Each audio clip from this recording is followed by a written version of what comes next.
So the first thing we're going to need to do is head over and set up the business profile. So head on over down here in the bottom left-hand corner and click on settings.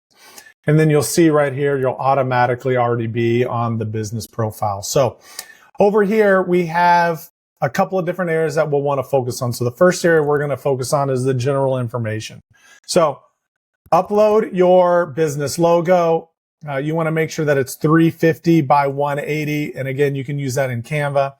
And then here's where we're going to put in your friendly name. So you can put in any name that you like.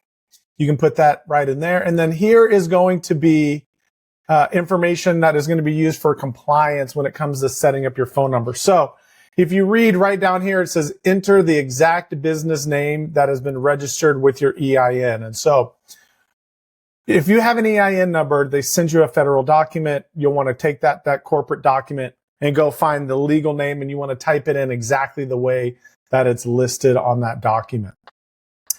Here we have business email, business phone. This will not be public, so this is just for the main account. If you have a domain name, you can enter your domain name right here. And then you're going to grab your business niche here and your business currency. And then when you're done, go ahead and click the update information button. Now we're going to scroll down here to business information. And the first thing we're going to grab is business type. And we have a couple different options. If you're a co-op or a corporation, you'll select those. This is LLC or sole proprietor, nonprofit, or partnership. So grab the one that works for you. You're going to grab your business industry.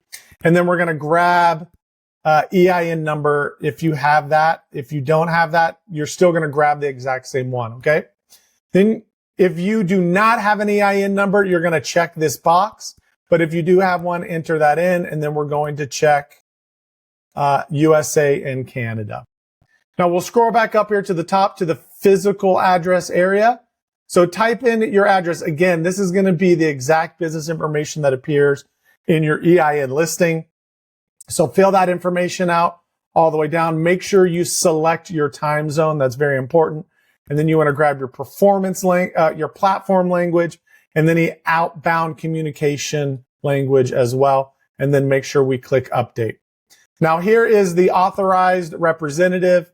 You're going to go first name, last name, email, job position, and then phone number. Now, this is not public. Again, this is just for the system. So put in the information that seems fit. Again, this is not public, and then go ahead and update that.